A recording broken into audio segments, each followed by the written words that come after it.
Great time. Okay, we're gonna have a great time. Today's it's chill, it's lax. All right, everybody, welcome to a brand new episode of Spiritual Asshole. I'm so excited, so happy to be joined by Lisa Wimberger. She's the founder of the Neurosculpting Institute. She was the host of the Neuro Wellness Summit that I was just at, and also you host the Unlock Hope podcast. I do host that. Wow, so glad you're here. I'm so glad to be here. Actually, I'm so glad to have you here in my space. This is wonderful. We're in her yoga studio, Neurosculpting Dance Party USA. Absolutely. we're in my pandemic dance club. This is the pandemic dance club for just her by herself. It's fantastic. So we're in Colorado. You've been struck by lightning, and you've come out at the other side incredibly. Are you worried that your story is so good, it's going to make lightning the new drug of choice in Colorado? Lightning is the new black, let's just say.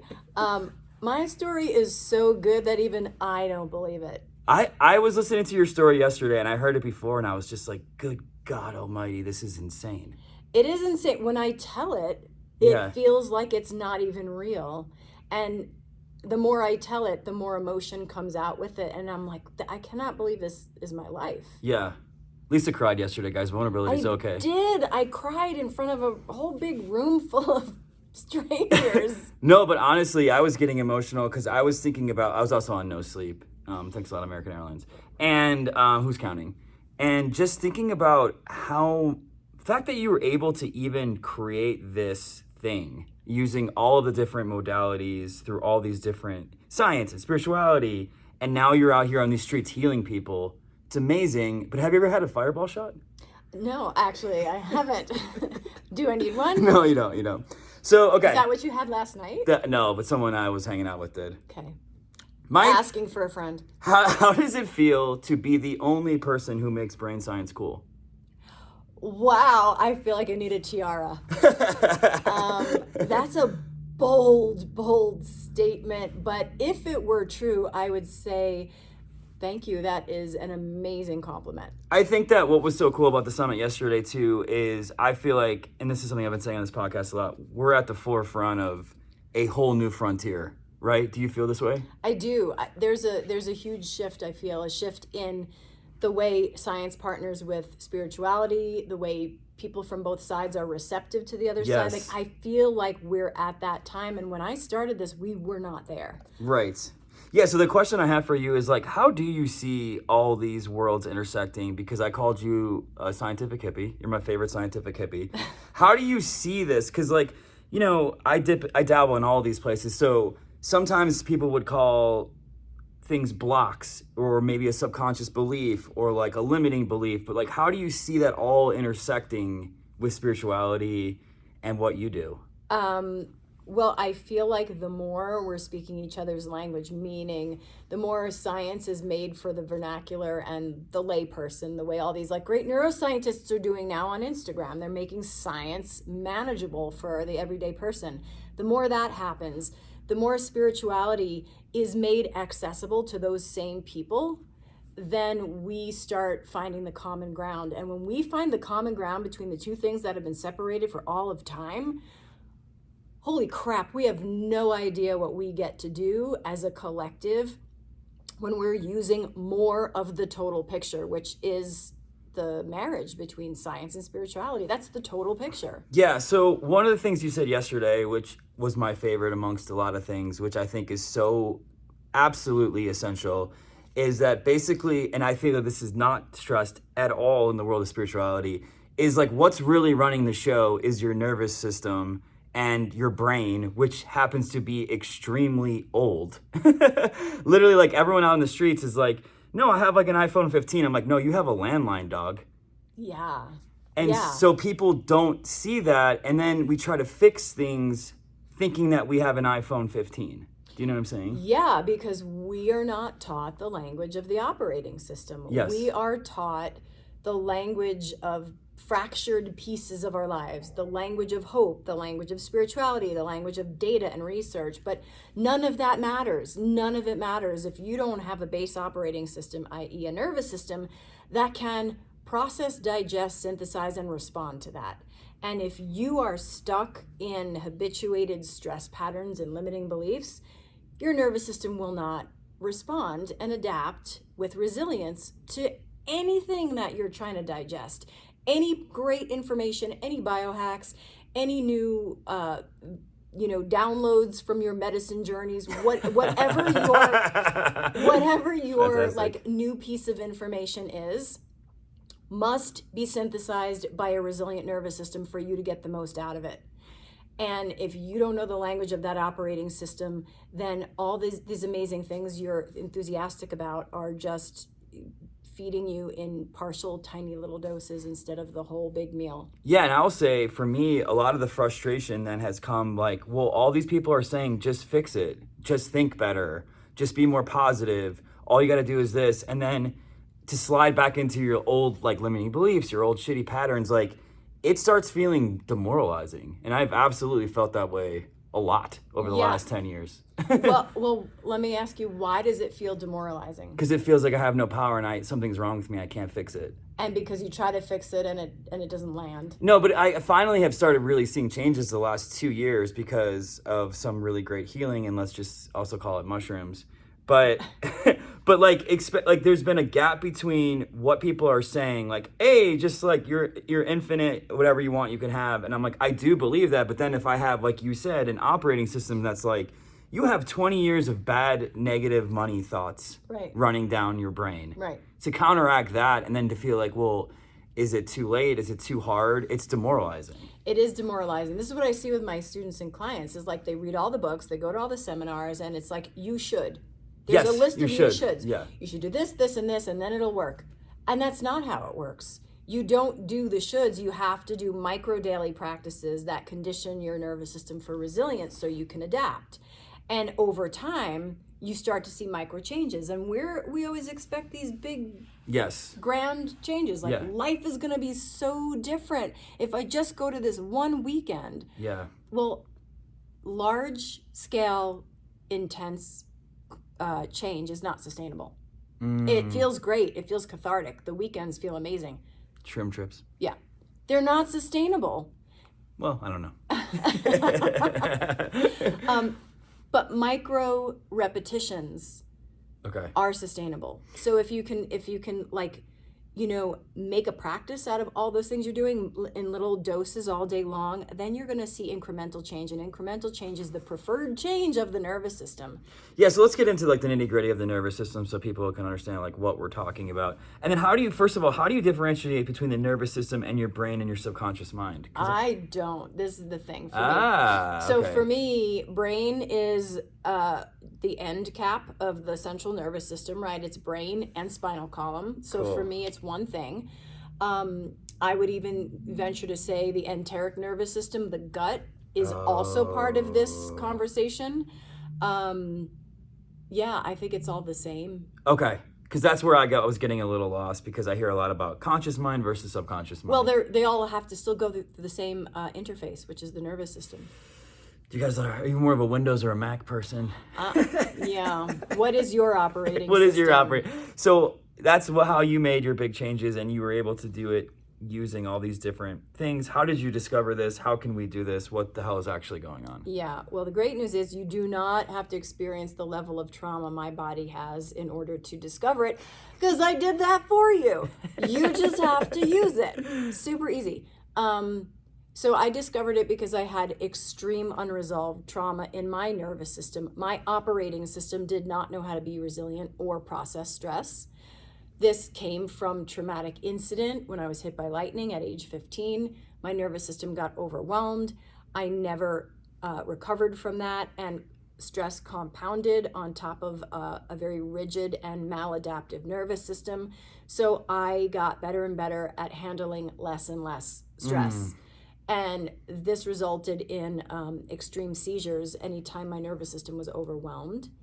And I developed this process because I was desperate, I was dying, and I traumatized my daughter. You had a daughter, geez, yeah. I traumatized her pretty damn good by having a seizure in front of her in a grocery store and flatlining.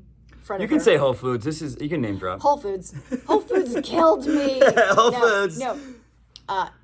It didn't kill me, but I almost died in Whole Foods. Let's just say that. So I want to interject quickly, and this is why I like doing this live, because I couldn't do this on Zoom. How much, it's hard to do podcasts on Zoom, guys. I was listening to your story yesterday. I'm familiar with it. How much of this, though, do you think it's because you made the ironclad decision? And this is where spirituality, I think, comes in, where you said, I will do whatever it takes to not have this happen anymore. Yeah. And then, like, the universal forces come in and they're like, oh, she's not fucking around at all. Yeah, I think so. There's two ways to look at it. One is the universe stepped in because it knew I was ready. Yes. That's a very passive, metaphysical way to look at it.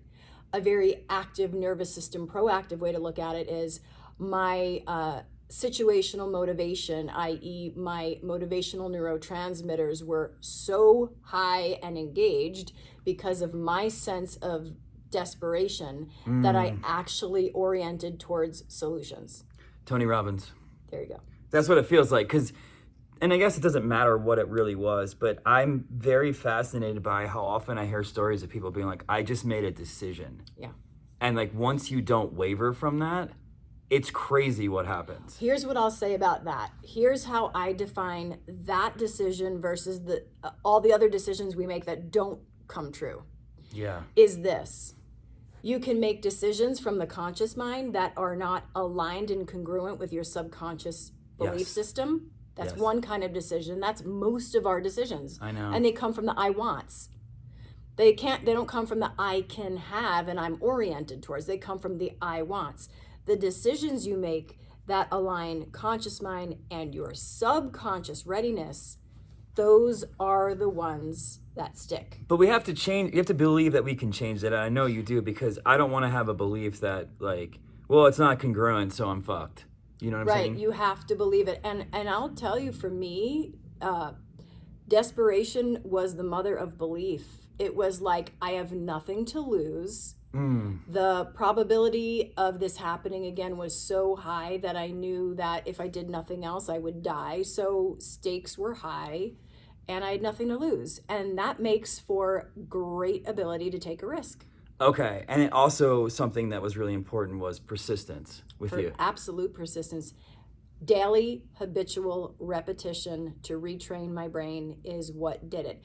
The desperation made me create the protocol, but the daily repetition of that protocol was what made it work 7 months later when I finally broke through my seizures. And she broke through it because you had what's called a seizure halo, which sounds fun.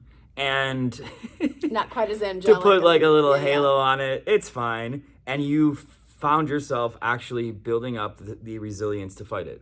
Yes, I was practicing in my neurosculpting protocol how to fight the seizure onset before it manifested into a full-blown seizure. So the seizure onset is called a halo. Yeah. And they feel different based on the kind of seizures you have. But for me, in a vasovagal seizure, it was the stomach would drop like almost like you're going down a roller coaster. Okay.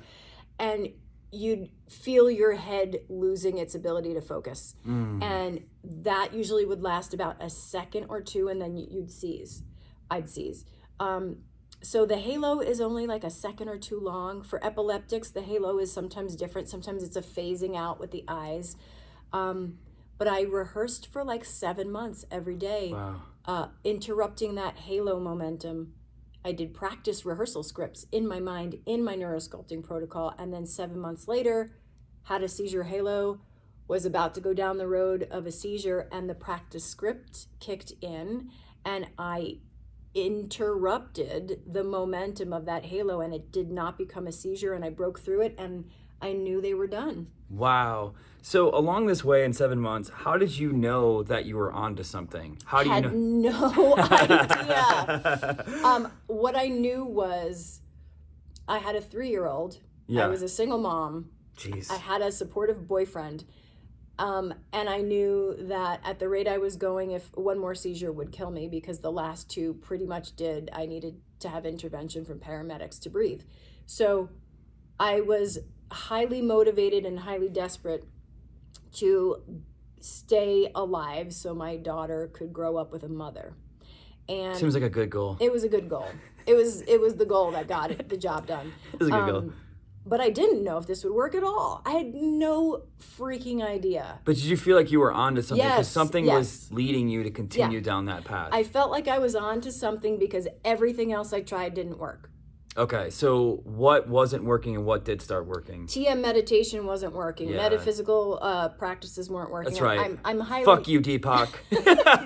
No, I'm just kidding.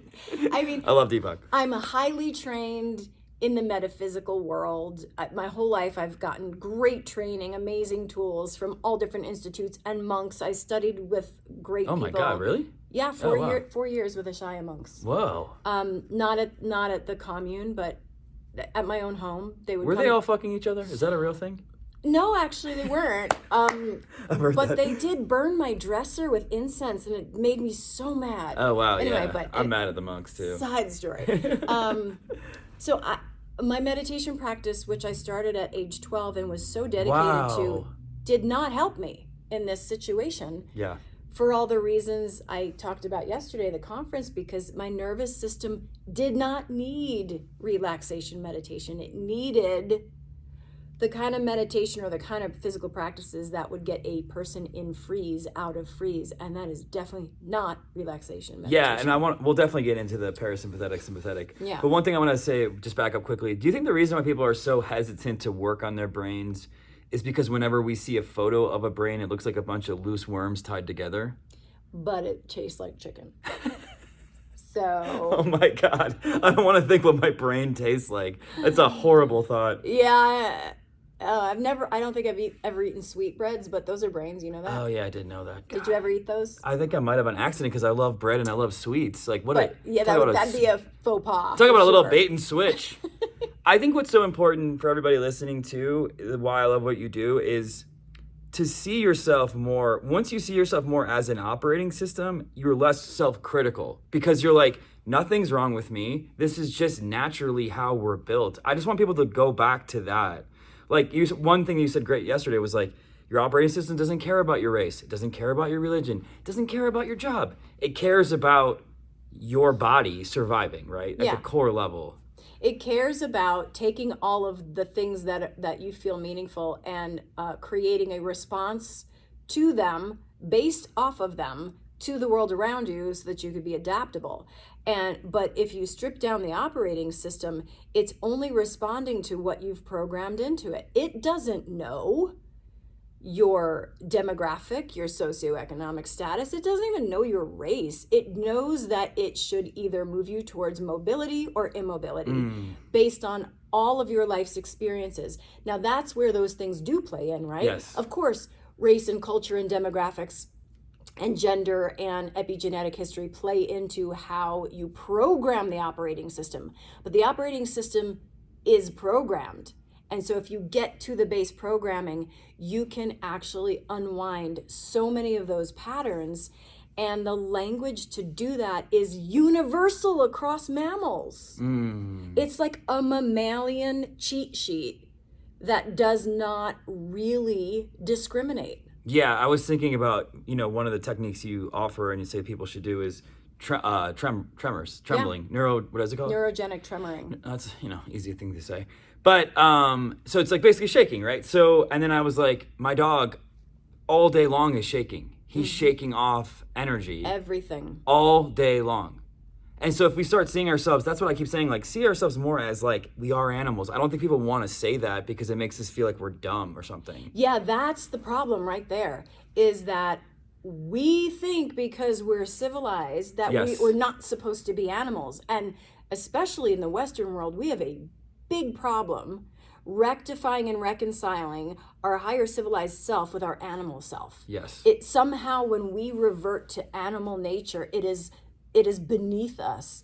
And the truth is, if we don't know our animal nature, we cannot intervene at the base level and change the operating system. And this doesn't bother dogs. They're not bothered by fighting against their nature. They just do the regulation techniques. And this shit in public. Guys, just get normal with it's fine. You mean you don't? Yeah, well, come on. But I could not agree more. And this is what I was trying to say in the beginning. I'm like, guys, yes, we're smart. Great, you read a book, but we're also animals. So to negate that, I think is definitely you're like, it's not helping. And I want to say something to anyone out there who's having a cringy moment around hearing us say we're animals. Because some people are like, no, I'm more than that. I'm spirit. Yeah, we know. We're all spirit. Yes, yeah, absolutely. And we all live in bodies for whatever reason, whether you like that reason or not, whether you're pissed about having a body or not, whether you believe you're more than a body afterwards, we're all gonna be, Yes. right? That's my belief. So what I will say is, while we're in the body, learn how to use it. Just learn how to use it. And that requires us to read the same damn manual as all the other mammals who don't have a problem being in their bodies. Right. And they're like, yeah, I'm a dog. It's awesome. Yeah. I have so much dog confidence. And this is what I do to regulate my nervous system. I have neurogenic tremors. And we're like the only species that gets in the way of our nervous system's natural regulation process. We feel awkward around it. We don't like it. It's alarming to us. We don't know what it means. Well, some white people shouldn't be dancing. Let's just come out and say it. Well, I'm not. No, she doesn't believe it. She just loves dancing. Okay, I love to dance. No. I think dancing's so important. So yeah, let's talk about what you do, things that people can do, and we'll get into the parasympathetic, sympathetic too as well. Well, first suggestion for all mammals, if you're listening with your ears and you're understanding this, you're a mammal. That's you. Shake your body vigorously every day, minutes on end if possible. 10 seconds is also great. Multiple times a day, because your muscles are in a baseline contraction state from compound stress. Jeez, and not me. And I mean, for all of you listening, right? Do you have TMJ? Do you have tight traps? Do you get tension headaches? Do you have dysregulated bowels? Well, then you're probably in some kind of stress contraction. So those muscles need to release their energy. They need to finish the process of self-protection contraction by way of you completing the process. If you fatigue them enough and twitch them enough, they will release those contractions. Yeah. They will soften, and they will send feedback signals through the peripheral nervous system back to the brain that says, we're softer now, we're good. Because if you think about animals in the wild, when they've eaten and they're full and their needs are met, they get very soft and they lay in the sun and they lounge. It's just like us after Thanksgiving. Right. So like, soft muscles signal the brain that we're okay right now. That's cool. So manually soften them. And that's cool. Like shaking, a hot tub, massage. I mean, this is a manual bottom-up manipulation of the operating system. Okay, so how often are you shaking? Like all day long, really? All the time. Well, when I, every day and we're for just talking, sure. like, standing up and shaking. Oh, wow. Like that. So again, this is where this gets interesting, because I'm hearing this now from a spiritual lens, or from sometimes when I hear people talk. This is also about changing your state. This is state change. So this is intentional. Here we go. State change. Combination, baby. Yep. And it happens in 10 seconds. So state change doesn't have to be a passively received experience, which I think this is what happens. This was my glitch with metaphysics. I kept waiting and waiting to have a state change be bestowed upon me. That's great. Okay, you can actually make a state change happen. Yes. And it then opens you more to your spiritual purpose. So you don't have to wait for it. It doesn't have to be passive. I've literally said this on my podcast. I have different feelings when I wear different clothes. Mm-hmm. Like if I wear these Lululemon sweatpants, name drop, you guys can sponsor me. I like immediately want to go to sleep, and I'm like, my day's over. Are they like Lycra and really stretchy? They're so amazing. Wow. I can't wear them because immediately I put them on. I'm like, my day's over. I'm safe. I'm good. Yeah. I mean, clothes. Everything you do in your environment makes a difference to how you respond out in the world. Whether that, and this is why, and we talked about this in the last time we spoke. You have a great memory, by the way. About your environment at home. Okay. And oh my God. Yeah. Okay. This is so huge. And how that huge. That didn't really work for you in support of your happiness. It's still not. That's okay. Fine. I'm gonna change it. Your home environment is critical. How much sunlight are you getting in your home? Are you exhaling when you walk into your house, or is it full of junk and you can't breathe and you're agitated? The environment makes a tremendous difference to the state change your nervous system is able to access. Okay, yeah. I mean, I literally had my fitness instructor recently tell me to breathe, and I was like, oh God, what have I been doing? Because I'm just like holding it in as I'm lifting. You've been mimicking breathing, but not really breathing. That sounds bad, right? That's not good. Okay, so these are some of the things you talk about that are good for specific parasympathetic or sympathetic, though, right? Or these are all good things? All good things, and then you modify them based Yeah. on where you're at in the stress spectrum, like when it comes to breathing. Yeah. You want to breathe differently if you are in a stress response that's aroused versus a stress response that's shut down. So which one is which? Just to clear it up quickly. Arousal stress, agitated stress is sympathetic. Okay. And shut down, inward, frozen, immobile stress, like deer in the headlights, that's parasympathetic. Okay. And the stress is irrelevant. It's just your body's operating system is choosing to respond that particular way.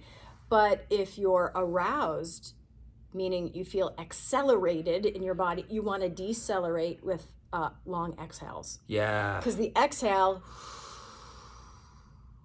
that decelerates you. If you are deer in the headlights, frozen, you're already decelerated. You want to accelerate to embody, and that's Yeah. double inhales through the nose. And if you're a Huberman fan, you know he talks about the double inhale stimulating some adrenaline. Well, if you're deer in the headlights and you can't move, then you want adrenaline. Yes. So I'm going to say some states or some, like, what you're experiencing. Can you tell me which state it is? Parasympathetic or sympathetic? Are you ready? Yes. Okay. Anxiety and worry. Sympathetic when I can't stop my brain. Ruminating. Sympathetic. Eating lots and lots of pulled pork sandwiches. Homeostasis. It's a perfect spot. Perfect spot. Okay, this one's going to get really tough. Blackout masturbating. Blackout masturbating. That would be sympathetic going full circle to parasympathetic to unconscious. Just fully blacking out. Okay, cool. Is that what you do? No, I don't black out masturbate. I don't even know what that is. That question seemed to roll off your tongue really easily. I just like we're putting the word blackout in front of it. I think it's really good. Okay, so before we move on, I just want everyone to just to make sure if there's any other tips or anything else people need to know. Like in a given day, I feel like most of us are not in the freeze. I know that was your thing, but I'll speak for myself. I lived in New York. I'm in LA. Like we're all with hustle culture. It seems like it's the stress one a lot. You know, I think most people can most easily identify sympathetic agitation, arousal, Yes. stress. It's also really easy to identify. And here's why you may not know when you're frozen. Because it mimics calm. It can be misconstrued Okay, that's a great as point. calm. So for me, I'll give you an example. And I've had plenty of agitation, stress. It's easy to see. I start to curse. I get violent. Oh, that sounds and, awesome. I mean, that was my 20s. I mean, I'm a Sicilian from Long Island. That's fantastic. That was and my 20s. That was my 20s. But parasympathetic stress can look like a flat affect on the face. So in crisis, I would be like this. Oh, and you look so calm. So calm, so grounded. Jeez. I could function in the moment without it impacting me because I was numb. I was mobile enough to function, but numb, so I couldn't feel. So that can actually look like grounded and good in crisis. Yeah. And so what happens in what I've seen over the last 20 years with my students and clients is that some of them don't know when they're in a freeze parasympathetic response because it's not extreme enough to totally immobilize them. And it slides itself into that window That's a good of point. you're calm, you're grounded, and that then gets rewarded. Also, parasympathetic stress response is not disruptive, so it's rewarded in children who go quiet when they're scared. Oh, fuck. So That's some realness. So we've got a situation where most people, when they're in that response, may not even be able to recognize it as a maladaptive state. They've been rewarded for it. It's not disruptive. It looks very quiet, and they keep further dysregulating their nervous system without realizing it because it is just not extreme enough. In my case, I was alerted to the extreme nature of it because I had seizures from it. Yeah. But not everybody gets to that point. So I feel like my seizures were a gift to help me understand all the ways in which Meditation was rewarding my dissociative freeze response. Wow. Separate from your thoughts. You're not your thoughts. You're above that. You don't feel it. You're not your body. Well, when you say that to a person who freezes, we already don't feel our body. So we're good. We're like, yay. Oh, it's like drug to a drug addict. Give me a transcendental process to escape my body, because that's what I always do anyway. It's what I want to do. It's what I need to do to deal with stress. And now you're telling me not only am I allowed to do it, but I'm going to get a reward, and I'm going to get to, change my name to some cool name and wear a robe and burn incense. Sock Namo. Whatever. But I want to say quickly, spirituality piece did help, because you see this as a gift. A fuck ton of people would not see that this way. Well, I will tell you, while I can love my spiritual practice and also be honest enough to call out all the ways in which it hurt me. Absolutely. So I'm happy. I've been doing that lately myself. I would be nowhere without my spiritual practice. I would be nowhere without my meditation practice as a kid. I'd be nowhere without my transcendental meditation practice. I'd be nowhere without my energetic hygiene tools. However, they hurt me when I didn't know what I was doing with them. Yeah. And so what you're hearing now is me just calling out the ways in which I identified the gaps and found solutions. There's no one thing that is the right thing for everybody. And I let my meditation practice be the one and only thing without questioning what my body was doing. That was the mistake. Your body's giving you so many clues all the time, right? It was giving me signals every day, and I wasn't listening to them because I believed my meditation practice told me I didn't have to. I'm not my body. Or you could transcend them. And that's something that I think I have come to terms with too. It's like, okay, well, you'll just think your way out of this, or you'll firm your way out of this, right. Which is something that people say a lot in the field, right? This field. And then what I'll say also about my spiritual practice is once I got into my body and learned the language of the operating system, my spiritual connection was blown open 10 times. I thought I was spiritual before. Holy cow. No, I feel like I can alchemize energy in my body at will for state change, which is what my spirit only ever wanted in a body, was to be able to alchemize this body to align with what my purpose is. And I was able to do that after learning the needs of my freaking nervous system. Yeah, let's give like a practical example of this right now. So let's say that you're a little stressed out. Someone just stole one of your sound bowls. How are you responding to this? I'll kill that. No, okay. Okay, so... Give me a practical stress example. Okay, someone stole something from me. Instead of pretending I'm not upset about it and namasteing all through the day, which wouldn't be congruent because I actually... am upset that someone stole something I worked really hard for. Yeah. Instead, I recognize my nervous system is moving towards a stress response. I allow that to happen. I do my regulation practices from it so that I can let it move through me. How do we allow it to happen? We face it. What was that? How do we allow it to happen? Okay, so if it's anger, you can safely express anger where it doesn't harm other people, but you can get it out of your body, like shaking, like punching the couch, like screaming in the car. Great. There's nothing wrong with that. And because you've got this activated energy, it must come out.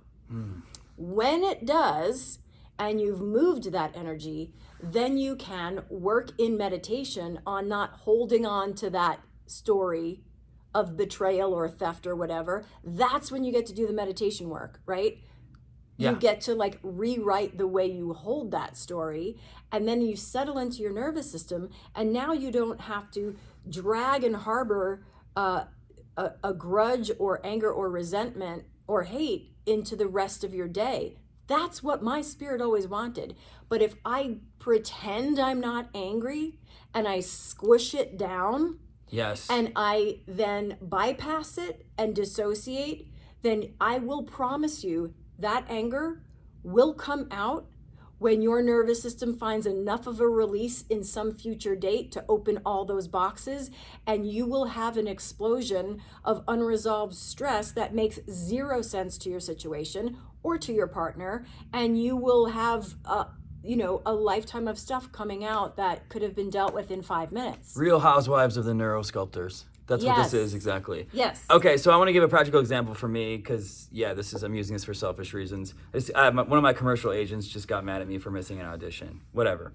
So, and your point about it coming out later is so true. I was recently playing softball and I was coaching first base and I started screaming and I'm like, that's interesting. Where did that come from? Because I don't yell. Like, I was very surprised. I was like, oh, you still have some anger definitely lingering, bro. So he just got mad at me. I got an email from him. I think what's so important is to not react in that moment too. So proper steps, let's say whatever the word proper is, we can, you know what I mean, would be to like process it, then think about it, then respond versus like being so reactive how we usually are.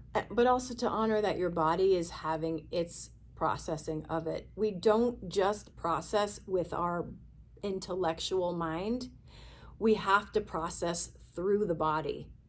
And so you have to allow yourself to feel some of those things. You don't want to, sit in them forever, but you have to at least acknowledge that you're feeling them because otherwise you're not acknowledging, like, the head's only this much of the body. Yeah. The rest of the body's like, I'm agitated, I'm contracted, I'm trying to get you to notice me. And you're like, I'm not my thoughts, I'm not going to respond. Well, your gut's responding, your bowels are responding, your heart's responding, your lungs are responding, your glucose, your liver, everything is being shifted and we're ignoring it.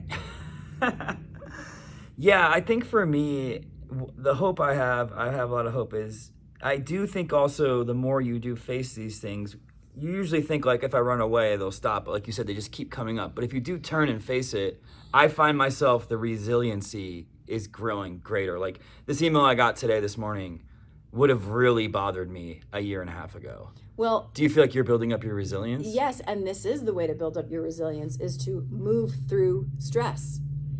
If you avoid stress, you do not build resilience. You damage your resilience. The only way to build resilience is to experience stress and then process it and reconcile it and move on from it. That's the only way to build resilience. Wonderful. So talking about amazing science and spirituality combinations, you had a great professor from the University of Stanford yesterday, and he had an hour-long presentation about how MDMA affects empathy. And it was like a scientific 1-hour talk to just basically say, hey, we're all one. Yeah. Isn't that crazy? It was amazing. Literally, that's what his entire but he didn't say that. Right. But that's why I had him, because I recognized when I started following him on social media, I recognized that he was doing something different across the board. One, he was studying empathy, which probably lots of neuroscientists do, but that was like a really beautiful thing to see, is the science of empathy. Oh my God. Can we just quickly talk about some of the examples? Your brain, I did not know this. There's a part of your brain that literally reacts the same if you experience pain, if someone else experienced pain. Yep. And then the AI thing was fucking crazy with the therapy. Remember that? Yeah. Can you say that? That was insane. Yeah. I mean, he was talking about how AI therapy is helping people just because the language prompts are saying, I'm sorry for your pain, I understand what you're saying. And that's sometimes all that people need to hear to feel included and seen, right? But I recognized that he was not only studying empathy, but his delivery was so concerned with being connected to people and approachable and warm. And he was an example of what he was studying. And I saw congruence. And when I see congruence, I want to learn from that. And so that's why I had him at the Yeah, I just think it's so cool. So basically the study was saying that how do you say it? MDMA. I'm okay. MDMA is basically increases empathy, and they tested a bunch of mice. So we saw a bunch of photos of like mice in a rave. They were like grinding on each other. It's pretty hot. There was a mouse DJ in the corner. He did show us like all these mice like tweaked out. It was really funny. But so yeah, it increases your serotonin level.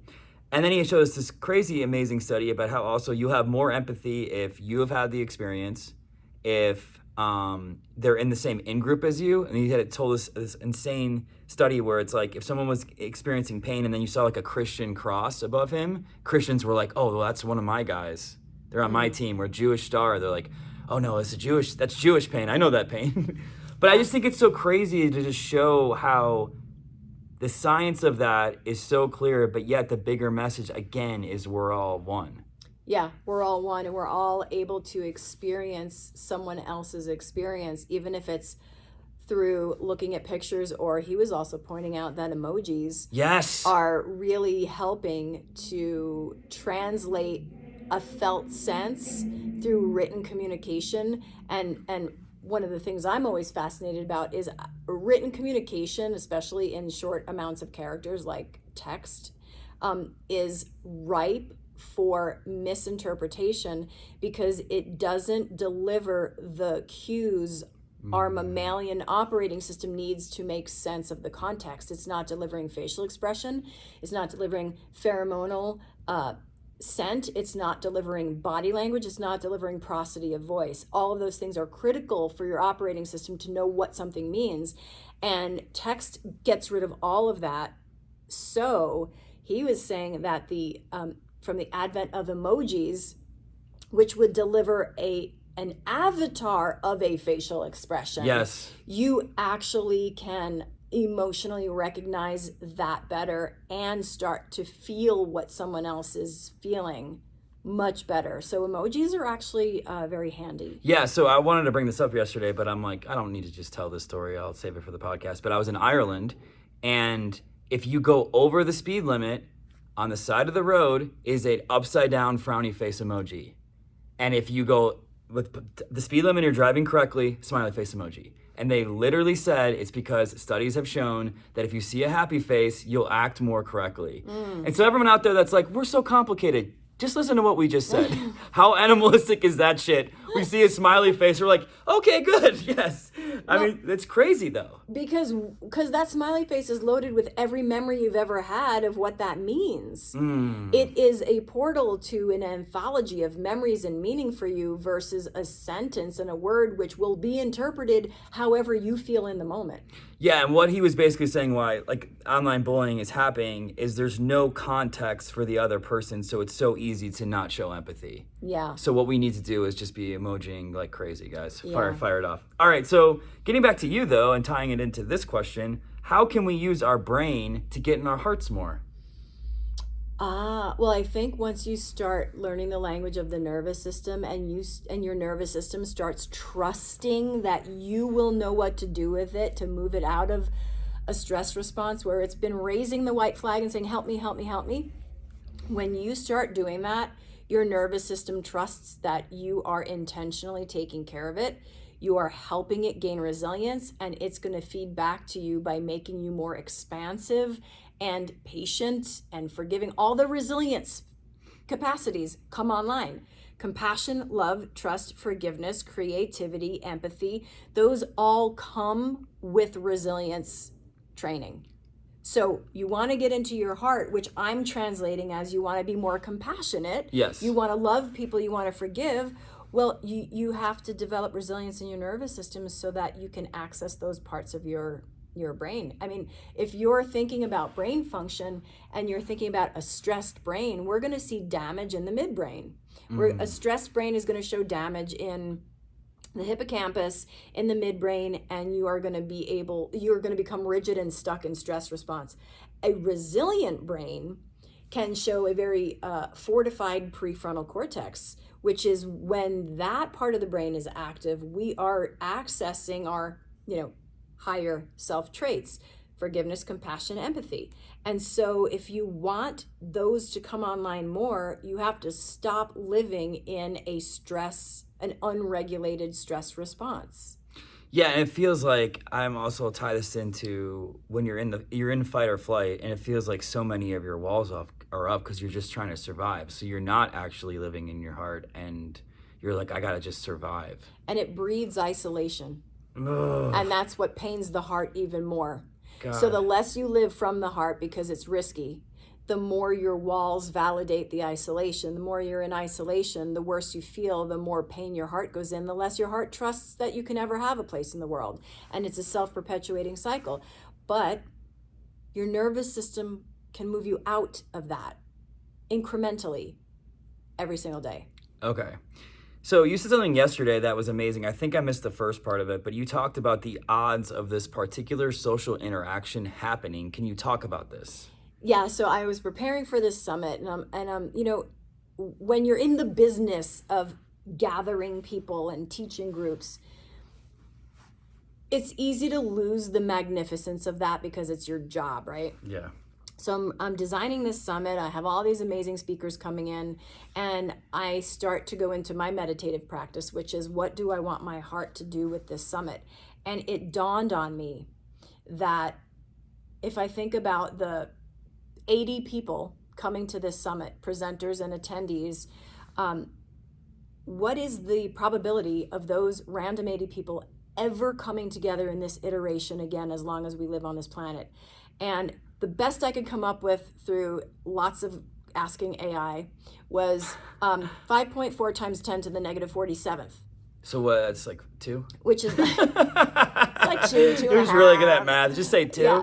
It's like the most improbable likelihood that it would ever happen again. So when I thought about that, I thought, well, if something that's about to happen is so unlikely to ever happen again, then doesn't that mean it's a miracle?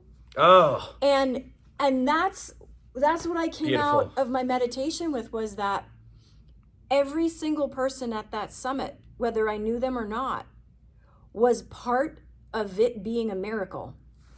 And each of us had an equal part in it being a miracle. And I wanted to start the day with that, because literally every day is that same opportunity. And I feel like starting from that place made the miraculous front and center. It made it real. And I saw people moving into state change in ways that I felt was also miraculous. Yeah, but then you also said, like, use a way to live your life like this all the time. Every single moment is never going to happen again. And this is I can say this and know it's true. Yeah, that's what I was going to say. So do you think that part of the reason why you have this attitude is because of the fact that you were seasoned up? Yes. So absolutely, I have this attitude because I have flatlined on many occasions. And are you telling us all to flatline? I'm no, because it sucks. There's nothing glamorous. Surprisingly, about it sucks. Surprisingly, like pooping your pants isn't not really the best way to spend a Sunday. glamorous when you're in public on the floor of Whole Foods. No, but that has given me a mortality check, a reality check that I don't take for granted. Not one of you watching this is guaranteed 1 extra minute past right now. Yeah. Nobody is. And that can be gloom and doom for some people, or it could be this like incentive to look at this moment as a miracle and realize this is never going to happen again, ever. So what do you want this moment to be? How do you want to digest this? How do you want to feel about it? How do you want to take this out into the world? Because your time is a finite commodity, and you're spending it right here, right now, listening. So you better make that mean something important to you, whether it means you disagree, agree, whatever. I don't care what it means to you. Stop blackout masturbating. There's other things to do with your time. Yes. I just want you to make your minutes mean the most they can, because you don't get them back and you're promised 0 more. And it's it's the most finite commodity of your life. And by the way, my husband makes fun of me because I count like this. I start 1 on my thumb. I think I do. I think that's great. Okay. So, I want to tie this back to what you do, though, and I want some answers to some questions, because I want them and I need them. Okay. Damn it. Because I completely agree with you. Where I think that we get tripped up, though, is not realizing this and the things that happen often. Like, our life can feel like Groundhog Day if we're still doing the same thing. Like, you always talk about novelty and newness. So how do we cultivate that opinion, that belief of how this exact moment is so finite in things like that we're very used to? Yeah. And yes, I am going to go there and say relationships. Yeah. Monogamy. Yeah. Like, I think that this is something that's not talked about enough from an animalistic perspective, because I'm like, actually, your brain's now used to this, so you're not appreciating it as much. There's always a layer of new to be seen because it's a new day. So if you take the perspective of, okay, I'm going to the same job the same day, or I have the same spouse for this many years, but you wake up that morning and you literally say to yourself, I wonder what new thing I can perceive, learn, or appreciate about my same ... today. Or, gee, I wonder what it might feel like if I drove to work a different route. I wonder what it might feel like if instead of like greeting my husband the same way, I greeted him with this greeting. What would that change? I wonder what would happen if I could notice 2 new ways in which he makes his coffee. I mean, you have to prompt your brain to look for the novel, or it won't. And just because you have the same job or the same relationship doesn't mean there's not a fuck ton of novelty every single day. It's just not evident to you because you're defaulting to efficient patterns of recognition, which are same old, same old. But nothing is same at all. Moving, yeah. Nothing is the same about your everyday because the sun rose again and you're a day older. In your cells, half of them aren't even alive anymore in your body. There's all new ones.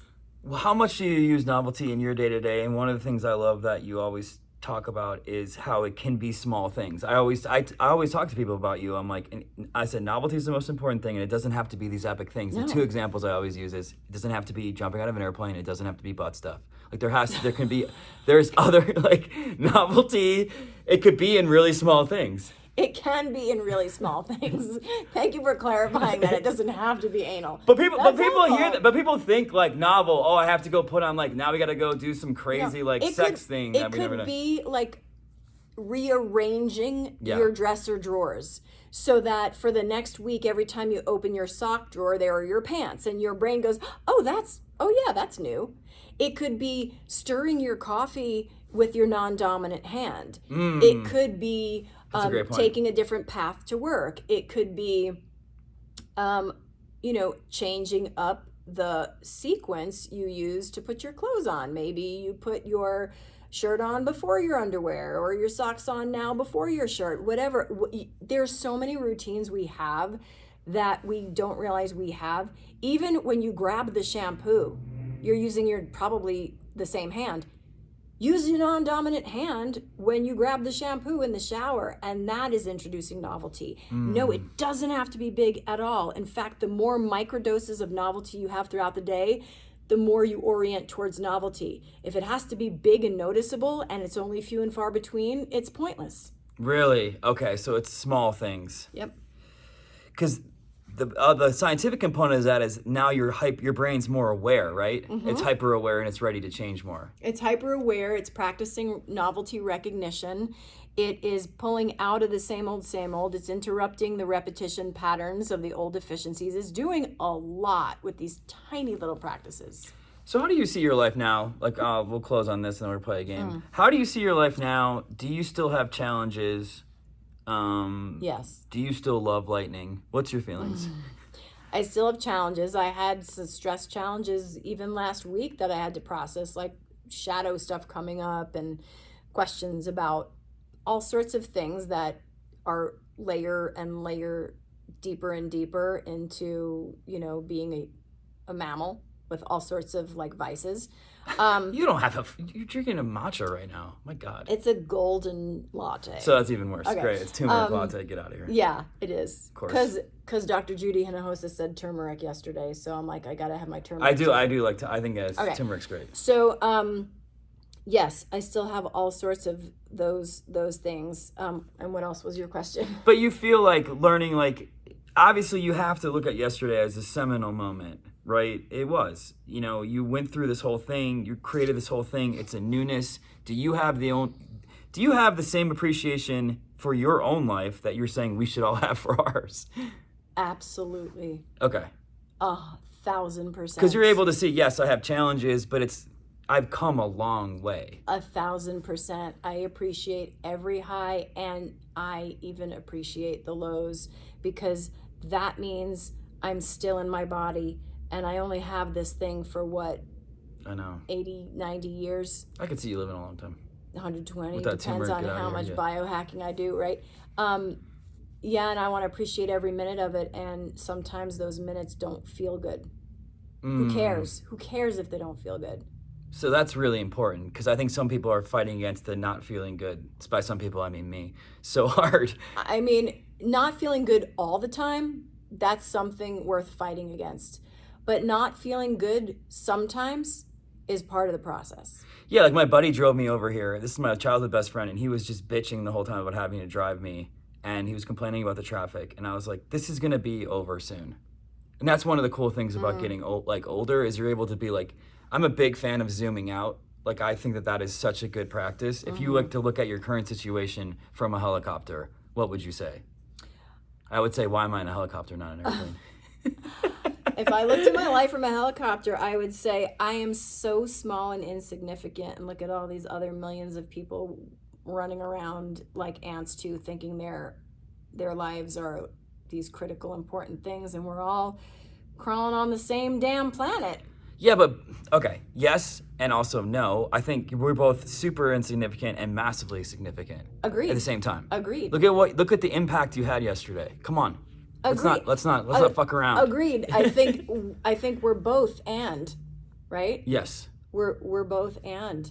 So what I'm doing is only really, I think what I did yesterday only landed as well as it did because I also hold at the same time that everybody there was part of making that magic. Yes. And if I stayed in the it's because of me space, oh yeah, I know. That would translate as egoic, and I would have lost the magic. Okay. That's what I think. So yeah, last question again. What was your biggest takeaway from yesterday then? Like, what do you think you got the most? What I got the most was that it really was a living practice of empathy and connection to do what we did yesterday in person. Yes. In person, on site. And I was so happy that we bridged science and spirit, and everyone took something from each other, and there were very little walls. And everybody was down. Like, yeah. I completely agree. Yeah. All right. Well, I like to close by playing a game. It's called Spiritual or Asshole. You know this game. I do. Here we go. Spiritual or Asshole. A new dance at weddings called the Brazilian YMCA, where everyone spells out YMCA as they softly caress the closest stranger. That's kind of spiritual, but yeah, okay. Spiritual. Spiritual. Yeah. Spiritual or Asshole. Taking a cold plunge, not for the health benefits, but just to see how small your penis can get. Asshole. Okay. Spiritual or Asshole. Humming for neurological benefits, but it's for an a cappella group, so everybody else loses. Asshole. Spiritual or Asshole. Zodiac signs as an indicator of your behavior. Asshole. Spiritual or Asshole. Giving mice MDMA, not for a scientific reason, but you just really want a mouse to grind on you. Oh, spiritual. Okay, this one's so complicated. Spiritual or Asshole. Taking a scientific study as a fact, because there's a lot that I think also counter each other. So how do you see scientific studies? Spiritual or Asshole?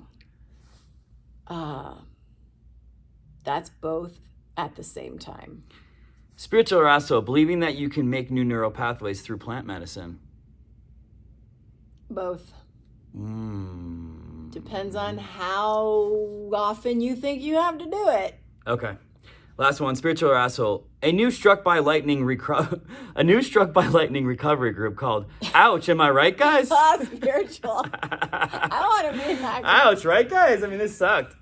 All right, if you could tell people last question, tell people one thing to tell themselves all day long, what would it be? Oh, that it is magic to be alive in this moment. And if you just look, I wonder what you're going to find. It's magic to be alive right now. Yo, take in that magic. All right, well, Lisa, tell everyone where they can find you. And you're having the summit again next year. Yes, so you can find me at neurosculpting.com. You can find me on Instagram at neurosculpting. And you also have your own Instagram. Don't downplay it. You're just lifting weights, just getting huge. Okay, and you can find Lisa Wimberger on Instagram. True. Thank you for that reminder. Getting ripped. And Neuro Wellness Summit also on Instagram so that you can come to the 2024 one. Yes. Really want you there. It was magic, and I would love for you all to be there. Thanks for inviting me. It was a great experience. Yeah, thanks for coming. All right. Dude, exactly an hour. Look at us. We're such fucking pros.